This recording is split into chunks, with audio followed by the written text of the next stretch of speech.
ஓம் சரணாகத தீனார்த்த பரித்ராண பராயணே சர்வஸ்யார்த்திகரே தேவி நாராயணி நமஸ்துதி. வணக்கம் நேயர்களே, இது மகாலட்சுமி ஜோதிடம் வழங்கும் காலச்சக்கரம். உங்கள் அன்பு ஜோதிடர் ஸ்ரீராம்ஜி பேசுகிறேன். அனைவரும் நலமுடன் இருக்கிறீர்களா? நன்றாகத்தான் இருப்பீர்கள், நன்றாக இருக்க வேண்டும். இன்றைய காணொளியில் நாம் காண இருப்பது எண்களும் கிரகங்களும். இந்த தலைப்புக்குள்ளே போகிறதுக்கு முன்னாடி நம்மளுடைய ஆன்லைன் வகுப்புகள் வரும் ஜூன் 22ஆம் தேதி ஞாயிற்றுக்கிழமையிலிருந்து தொடங்க இருக்கிறது. 2025ஆம் ஆண்டுக்கான பேட்ஜ் இது 9th பேட்ஜ் ஸ்டூடெண்ட்ஸு சேர்க்குறோம். உயர்நிலை ஜோதிட புரிதல் சண்டே கிளாஸ் இருக்கும். 6 மாதம் கோர்ஸு. விருப்பமுள்ளவர்கள் கீழ்கண்ட வாட்ஸ்அப் எண்ணில் தொடர்பு கொள்ளுங்கள். ஜூம் மீட்டிங்கில் கிளாஸ் இருக்கும். உங்களுக்கான முன்பதிவை பெற்றுக்கொள்ளுங்கள். எண்களும் கிரகங்களும் பழமையான ஜோதிட சாஸ்திரத்தில் எண்களுக்கு வேலை இல்லை. சூரியன் சந்திரன்கிற மாதிரியான நவகிரகங்களை வச்சு தான் ஜோதிட சாஸ்திரம் இருக்குது. ஆனால் புதுமையான நியூமராலஜி அப்படின்னு சொல்லக்கூடிய எண் கணித ஜோதிடத்தில் எண்களுக்கு ரொம்ப முக்கியத்துவம் கொடுக்குறாங்க. இந்த எண்கள் கிரகங்களின் வாயிலாக எப்படி தங்களுடைய குணங்களை பிரதிபலிக்கின்றன அப்படிங்கிறத நம்ம இன்றைக்கி பார்க்கலாம். ஒவ்வொரு எண்ணுக்கும் ஒரு குறிப்பிட்ட கிரகத்தின் தாக்கம் இருக்கும். அதே மாதிரி இது முழுக்க ஆங்கில முறைப்படியானது. இது தமிழ் தேதிக்கும் எண்களுக்கும் கிரகங்களுக்கும் சம்மந்தம் இல்லை. ஆனால் ஆங்கில தேதிக்கும் எண்களுக்கும் கிரகங்களுக்கும் சம்மந்தம் உண்டு. எல்லாருமே தன்னுடைய நிறுவனங்களுக்கோ அல்லது பிறந்த குழந்தைகளுக்கோ ஒரு முக்கியமான இதில் நல்ல எண்களை தேர்ந்தெடுக்க வேண்டும், நல்ல எண்களில் வரக்கூடிய பெயர்களை அமைக்கணும், நல்ல எண்கள் ஒரு பிராண்டு நேமாக உருவாக்கணும் அப்படிங்கிறதுல ஆர்வம் காட்டுவது இயற்கை தான். குழந்தைங்களுக்கு நல்ல எண்கள் வர மாதிரியான பெயர் வச்சிட்டோம்னா வாழ்க்கையில் ரொம்ப சிறப்பாக முன்னுக்கு வருவாங்கங்கிற அவங்களுடைய நம்பிக்கைக்கு ஓரளவு வாய்ப்புகளும் உண்டு அப்படின்னு மறுக்க முடியாது. சமீபத்தில் ஒருத்தருக்கு ஜாதகம் பார்த்தோம். சிங்கப்பூரை சேர்ந்தவர். அவருக்கு பேர் ரிஷி கபூர். அவரோட ஜாதகத்தில் பார்த்திங்கன்னா ஜாதக அமைப்பு படி திருமணமே ஆகலை. 48 வயசு ஆயிடுச்சு. ஜாதகத்தில் அவருக்கு சன்னியாசி தோஷம் இருக்குது. கல்யாணத்தில் அவருக்கும் பெருசாக விருப்பம் இல்லை.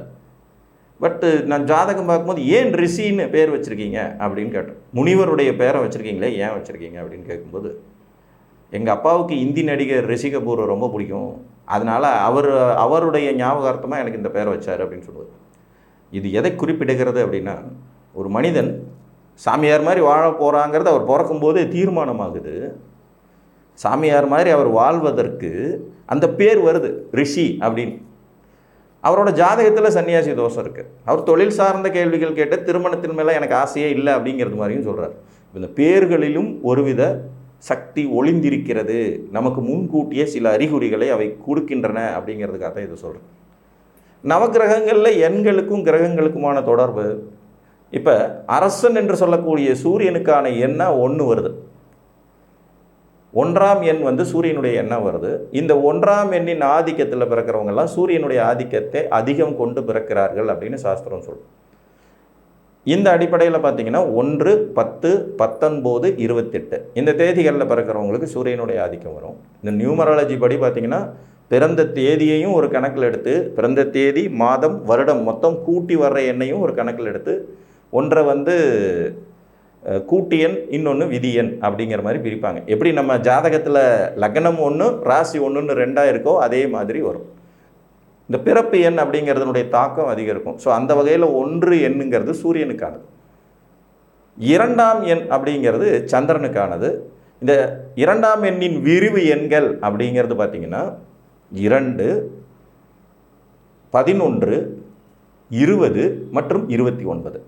இந்த 4 எண்களும் சந்திரனுடைய ஆதிக்கத்துக்கு உட்பட்டு வரும். இந்த எண்களை தேதிகளாக கொண்டு, அது இப்போ நான் சொல்கிறது எல்லாமே ஆங்கில தேதிகள் தான். ஆங்கில தேதிகளில் இந்த எண்களை தேதிகளாக கொண்டு பிறக்கிறவங்களுக்கு சந்திரனுடைய ஆதிக்கம் இருக்குங்கிறத நியூமராலஜி கணக்கு. ஜாதகத்தில் அந்த ஆதிக்கம் வரணும்னு அவசியம் இல்லை. பட் சில வெற்றிகரமான ஜாதகங்களை நான் ரிசர்ச் பண்ணும்போது அவங்களுடைய பிறப்பு ஜாதகமும் இந்த எண்களும் ஒத்துப்போகும். அவங்களுக்கு அமைஞ்சிருக்கிற பேருமே இயற்கையிலே அதிர்ஷ்டகரமானதாக அதுக்கு தகுந்த மாதிரியே அமைஞ்சும் இருக்குது. அப்போ அவர்கள் மாபெரும் வெற்றியாளர்களாக ஆகிறாங்க, ஒரு பிராண்டாக திகழ்கிறாங்க. அதெல்லாம் இதனுடைய சூட்சுமத்தில் வரும்.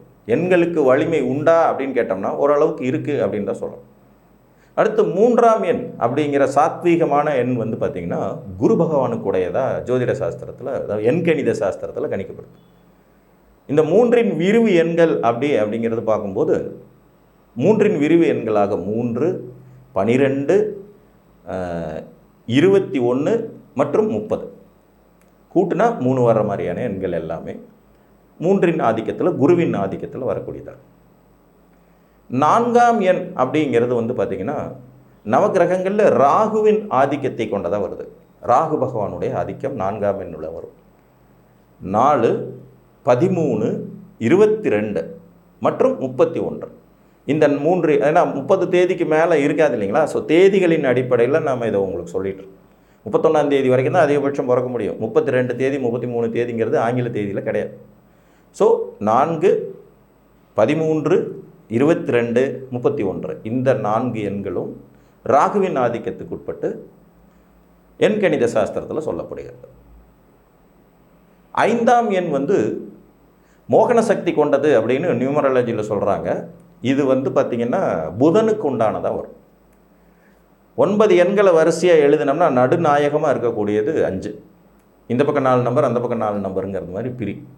ஸோ இந்த 5 எண்களில் 5ஆம் எண்ணுக்கு வந்து மோகன சக்தி, மற்றவர்களை தன்னை நோக்கி ஈர்க்கும் பவர் அதிகம் அப்படின்னு சொல்லுவோம். இது புதனுடைய ஆதிக்கத்துக்கு உட்பட்ட எண்ணாக வருது கிரகங்களில். இதில் 5, 14, 23 இந்த 3 எண்களும் தேதிகளின் அடிப்படையில் வரும். 32ங்கிறது எண்களில் வரும். 32ஆம் தேதிங்கிறது இங்கிலீஷில் கிடையாதுங்கிறதை நீங்கள் ஞாபகத்தில் வச்சுக்கலாம். எண்களின் அடிப்படையில் ஒரு பெயரை அமைப்பதற்கு 5 எண் வரணுங்கிற போது அதனுடைய கூட்டு எண்கள் வரிசையில் 32, 41 வரைக்கும் கொண்டுட்டு போய்க்கலாம். அடுத்து 6ஆம் எண் அப்படிங்கிறது வந்து பார்த்திங்கன்னா சுக்கிரனுடைய ஆதிக்கத்தில் வரக்கூடியதாக. இந்த சுக்கிரனுடைய ஆதிக்கத்துக்கு உண்டான 6 எண் அப்படிங்கிறது எண்கணிதத்தில் வந்து பார்த்திங்கன்னா 6, 15, 24, 33, 42ன்னு அப்படியே வரிசையாக கொண்டுகிட்டே போய்க்கலாம். கூட்டுனா 6 எண் வருது. 6 எண்கிறது சொகுசு வாழ்க்கை வாழ்வதற்கு தகுதியுடைய எண்கள் அப்படிங்கிற அடிப்படையில் வரும். லக்ஸரியஸான வாழ்க்கை. இப்போ நம்ம சுக்கிரனை நவகிரகத்தில் என்ன சொல்கிறோம்? லக்ஸரியஸான வாழ்க்கை, ஆடம்பரமான பங்களா, வசதி வாய்ப்புகள், காரு பங்களா இதெல்லாம் அனுபவிக்கிறதுக்கான யோகிதைகள், வாகன சம்பத்து, தாம்பத்திய சம்பத்து எல்லாத்தையும் கொடுக்குற சுக்கிரன். அதே மாதிரி எண் 6 வந்து கொண்டுட்டு வருவாங்க. சுக்கிரனுடைய கேரக்டரை அப்படியே தூக்கி 6ஆம் நம்பருக்கு கொடுப்பாங்க. 7 எண் அப்படிங்கிறது வந்து பார்த்திங்கன்னா கேதுவனுடைய ஆதிக்கத்தில் வரும். கேது பகவானுடைய தாக்கத்தை அதிகமாக வெளிப்படுத்தக்கூடிய எண்ணாக 7 இருக்கும். இல்லை 7, 16, 25 7, 16, 25 இதெல்லாம் வந்து கேதுவனுடைய ஆதிக்கத்தில் வரக்கூடியது. 34 வரும். 34ங்கிறது 43ங்கிறது அதை அப்படியே வந்து நம்ம மல்டிபிள் பண்ணிக்கிட்டே போகலாம். அது கூட்டு எண்களாக அதை பயன்படுத்தும் போது நார்மலாக ராகுவனுடைய ஆதிக்கம் கேதுவனுடைய ஆதிக்கத்தில் யாரும் பேர் வைக்கிறதில்லை. வெகு சில நிலைகளில் அது சார்ந்த தொழில் நிறுவனங்கள், அது சார்ந்த வளர்ச்சி தரக்கூடிய துறைகள் இருந்தால் மட்டும் இந்த ராகு கேதுவனுடைய ஆதிக்கங்கள் ஒரு மாதிரி ஒர்க் அவுட் ஆகும். கேது வந்து ஒரு துரதிர்ஷ்ட கிரகம் அப்படிங்கிறது மாதிரி தான் ஜோதிட சாஸ்திரத்தில் இருக்குங்கிறதுனால இந்த எண்ணில் பிறந்தவர்களுக்கு வாழ்க்கையில் சரியான போராட்டங்கள் இருக்கும் அப்படிங்கிற மாதிரி எண்கணிதம் நமக்கு சொல்லுது. 8ஆம் எண்ணின் ஆதிக்கம் அப்படிங்கிறது பார்த்திங்கன்னா சனி பகவானுக்கு கொடுக்கப்பட்டிருக்கு. சனி பகவானுடைய எண்களில் 8 முதன்மையாக வரும். முடிவில்லாத இன்ஃபினிட்டி. 8 வந்து பார்த்திங்கன்னா எந்த இடத்துல வேணாலும் ஆரம்பித்து எந்த இடத்துல வேணாலும் முடிக்கலாம். மற்ற எண்களை அப்படி முடிக்க முடியாது. 8க்கு மட்டும் அந்த ஒரு ஸ்பெஷல் இருக்குது. முடிவற்ற அப்படிங்கிறது மாதிரி வரும். அப்போ 8, 17, 26, 35, 44 அப்படிங்கிற வரிசையில் அதனுடைய மல்டிபிள் வெர்ஷன்ஸ் போய்கிட்டே இருக்கும். சனி பகவானுடைய ஆதிக்கத்திலையும் யாரும் வந்து ஒரு நல்ல பேரை தேர்ந்தெடுத்து வைக்கிறதுங்கிறது முடியாது. ஒரு சில தொழில்களுக்கு யூஸ் பண்ணலாம். ஒரு பெரிய மெக்கானிக் ஷாப்பு அப்போ கூட சனியோடைய ஆதிக்கத்தில் வைக்கும்போது துன்பங்கள் தான் அப்படிங்கிறது மாதிரி தான் வரும். அடுத்து 9 செவ்வாயினுடைய ஆதிக்கத்தில் வரக்கூடியது எண் 9. 9ஆம் எண்ணை நியூமராலஜி படி செவ்வாய்க்கு கொடுக்குறாங்க. 9, 18, 27, 36, 45 அப்படி மல்டிபிள் பண்ணிகிட்டே போகலாம். இதில் தேதிகளின் அடிப்படையில் எண்களின் வலிமைங்கிறது 31 தேதி வரைக்கும் தான். அதனால தான் 31 தேதிக்கு உட்பட்டது மட்டும்தான் நம்ம கணக்கில் எடுக்கணும். அதுக்கு மேலே உள்ளதெல்லாம் பேர்களுக்கு நம்ம வைக்கிறதுக்காக யூஸ் ஆகும். ஸோ எண்கணித அடிப்படையில் நம்ம பேர்களை சூஸ் பண்ணும்போது 2-3 நிலைகளை நம்ம கணிக்கணும்.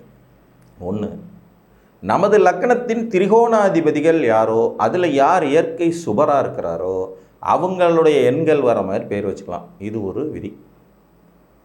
இப்போ உதாரணமாக ஒரு மகர லக்னத்தில் பிறந்த ஒரு குழந்தைக்கு சுக்கிரனும் புதனும் திரிகோணாதிபதிகள்ங்கிறனால சுக்கிரனுடைய எண்ணான 6ஆம் எண்ணை கொண்டோ அல்லது புதனின் எண்ணான 5ஆம் எண்ணை கொண்டோ அவங்களுக்கு பேர் வர்றது மாதிரி அமைக்கலாம். அவங்க தொழில் நிறுவனங்களை எல்லாம் செய்யும்போது அதுக்கு தகுந்த மாதிரி பண்ணலாம்.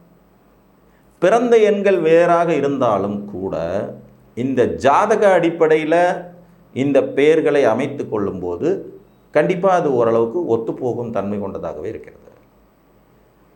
வெறும் நியூமராலஜி மட்டுமே ஃபாலோ பண்ணும்போது நம்ம பிறந்த ஜாதகத்திற்கும் பிறந்திருக்கும் தேதிக்கும் சம்மந்தமே இல்லாமல் கூட போகும். இப்போ ஒரு உதாரணமாக, ஒருவர் 10ஆம் தேதியில் பிறந்திருக்கிறார், கும்ப லக்னத்தில் பிறந்திருக்கிறார். 10ஆம் தேதியில் பிறந்திருக்காரு, கும்ப லக்னத்தில் பிறந்திருக்காரு. இவருடைய எண் விதி எண் 1. இவர் சூரியனுடைய ஆதிக்கத்தில் பேர் வச்சுக்க முற்படும் போது இந்த லக்னத்துக்கு சூரியன் ஆகாதவருங்கிற அடிப்படையில் நெகட்டிவ் தான் இருக்கும். ஸோ இங்கே தான் நியூமராலஜி குழப்பம் ஏற்படுத்திவிடும் தன்மையாகிறது. ஸோ எங்கே சுற்றி எப்படி வந்தாலும் கடைசியாக அடிப்படையில் ஜாதகம் தான். அந்த ஜாதகத்தின் அடிப்படையில் நமக்கு சப்போர்ட்டிங்கான எண்களை தேர்ந்தெடுத்து பெயர் வைத்து கொள்ளும்போது ஓரளவு சிறப்பான யோகங்களை பெற இயலும் என்று கூறி மீண்டும் ஒரு காணொலியில் உங்களை சந்திக்கும் வரை உங்களிடமிருந்து அன்புடன் விடைபெற்றுக் கொள்வது உங்கள் அன்பு ஜோதிடர் ஸ்ரீராம்ஜி. நன்றி, வணக்கம்.